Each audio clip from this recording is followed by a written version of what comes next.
Hello guys, मैं हूँ शालन सिंह कर्ण और आप हैं मेरे साथ में एसके एजुकेशन एकेडमी पर। और दोस्तों, आज के इस वीडियो के माध्यम से हम पशुपालन डिप्लोमा 2020 के संबंध में हम लोग यहाँ पर चर्चा करेंगे। और दोस्तों, प्रोफेशनल एग्जामिनेशन बोर्ड भोपाल के द्वारा पशुपालन डिप्लोमा प्रवेश परीक्षा का आयोजन किया जा रहा है। दोस्तों, यहाँ पर सबसे पहले हम देख लेते हैं तारीख भरने की। जो प्रारंभ तिथि है, फॉर्म भरने की प्रारंभ तिथि 9/6/2020 और फॉर्म भरने की जो अंतिम तिथि है वो है 23/6/2020। और इसी प्रकार से यदि आप आवेदन पत्र में यहाँ पे संशोधन करना चाहते हैं तो आपको करना है 9/6/2020 से, और संशोधन की जो अंतिम तिथि रहेगी वो रहेगी 28/6/2020। तो इस प्रकार से दोस्तों, यहाँ पर परीक्षा का जो दिनांक है वो है यहाँ पर 18-19 जुलाई 2020 रविवार और शनिवार को इस परीक्षा का जो है वो आयोजन किया जाएगा। अब दोस्तों, हम यहाँ पर जान लेते हैं परीक्षा शुल्क। तो अनारक्षित अभ्यर्थियों के लिए जो परीक्षा शुल्क है वो यहाँ पर रहने वाला है 400 रुपये। जैसा कि आप देख पा रहे हैं, अनारक्षित हमारे जो विद्यार्थी हैं उनके लिए 400 रुपये। और जो यहाँ पर आरक्षित वर्ग के जो हमारे उम्मीदवार रहेंगे, जैसे कि अनुसूचित जाति, अनुसूचित जनजाति, अन्य पिछड़ा वर्ग, निःशक्त जन, और ये केवल मध्य प्रदेश के मूल निवासी होना चाहिए, उनके लिए यहाँ पर आवेदन शुल्क रखा गया है 200 रुपये। तो इस प्रकार से ये जानकारी कुछ हो गई हमारी जो फॉर्म भरने की तारीख और जो भी शुल्क यहाँ पर जमा किया जाना है। और एग्ज़ाम का जो शेड्यूल है वो भी दोस्तों यहाँ पर जारी कर दिया गया है। जैसा कि आप देख पा रहे हैं कि जो हमारी परीक्षा वो 18-19 जुलाई को, यानी कि लगभग 2 दिन यहाँ पर चलने वाली है। 18-19 जुलाई 2020 को प्रथम और द्वितीय पाली में प्रातः जो पाली है 7 से 8 बजे शुरू होगी, और जो उत्तर अंकित करने का जो समय रहेगा 9 से 11 बजे तक, यानी कि 2 घंटे का आपको समय दिया जाएगा। दूसरी जो पाली है हमारी 1 से 2 बजे के बीच में यहाँ पे प्रारंभ हो जाएगी, और जो उत्तर अंकित करने का जो समय रहेगा वो 3 से 5 बजे तक का रहेगा। तो कुल मिला के आपको 2 घंटे का मिलने वाला है यहाँ पर समय, और आपको जो 100 प्रश्न इसमें हल करना है, और उसके पश्चात आप पशुपालन डिप्लोमा में यहाँ पर प्रवेश लेने के लिए आप पात्र हो जाएंगे। और भी कुछ आवश्यक जानकारी मैं आपको यहाँ पर बताऊंगा। दोस्तों, पशुपालन जो डिप्लोमा है ये नानाजी देशमुख पशु चिकित्सा विज्ञान विश्वविद्यालय जबलपुर के द्वारा यहाँ पर आयोजित किया जा रहा है, और इसी के द्वारा ये जो डिप्लोमा है वो यहाँ पर प्रदान किया जाएगा। केवल प्रोफेशनल एग्जामिनेशन बोर्ड यहाँ पर केवल परीक्षा आयोजित करने का यहाँ पर कार्य करेगा।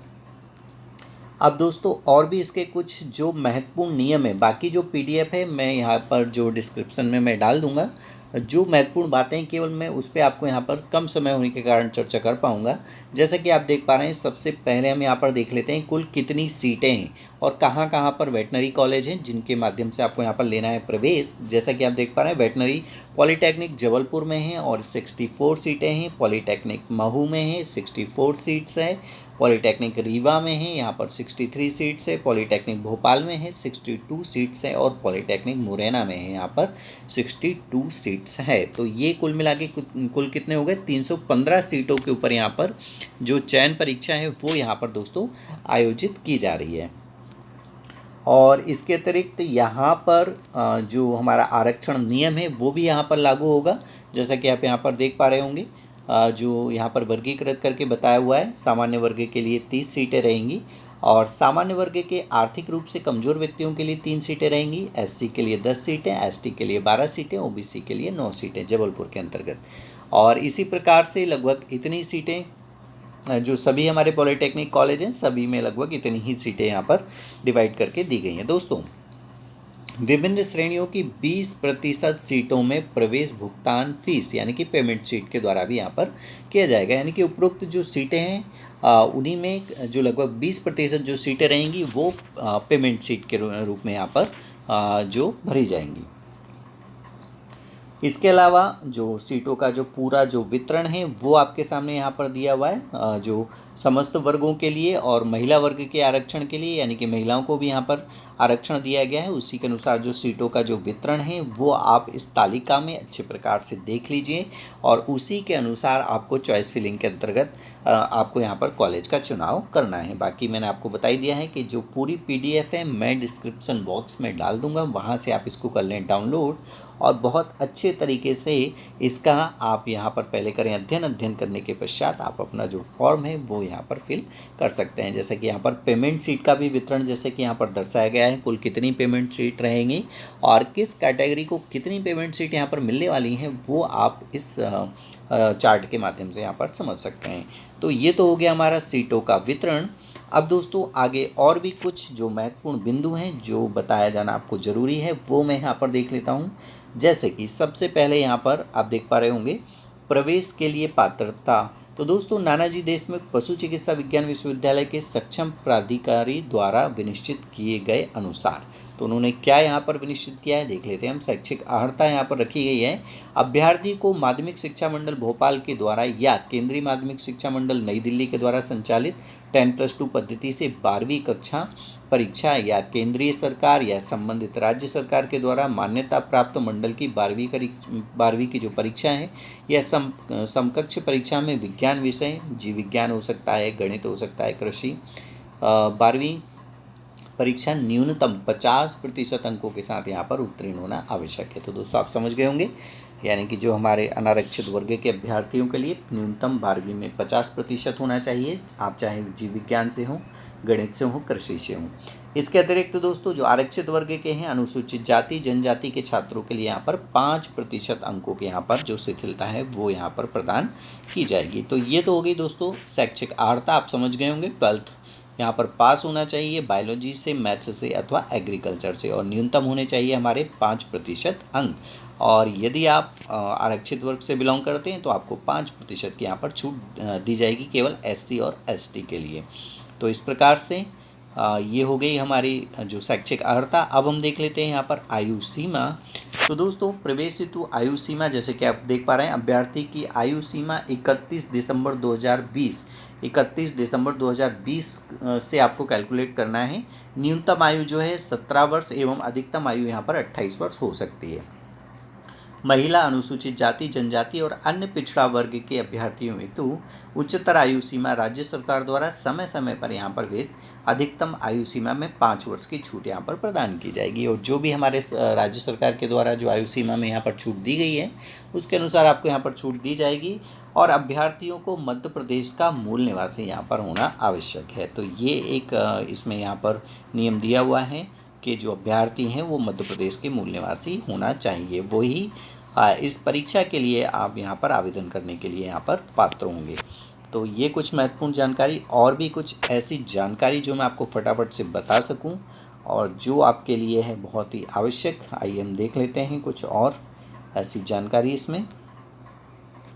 तो ये तो हमारे नियम हो गए। जो Nanaji Deshmukh veterinary science university है उसके कुछ रूल्स एंड रेगुलेशंस दिए हुए हैं। सीटों का वितरण मैं आपको पहले ही बता चुका हूँ किन सीटों पर होने वाला है। ये सारा का सारा जो PDF है आपको बिल्कुल डिस्क्रिप्शन में मिल जाएगा, आप इसका करिए बहुत ही अच्छे से अध्ययन, और अध्ययन करने के पश्चात आप यहाँ पर जो फॉर्म है वो अपना यहाँ पर अप्लाई कर दीजिए। पूरे यहाँ पर परीक्षा के संचालन के नियम यहाँ पर दिए गए हैं।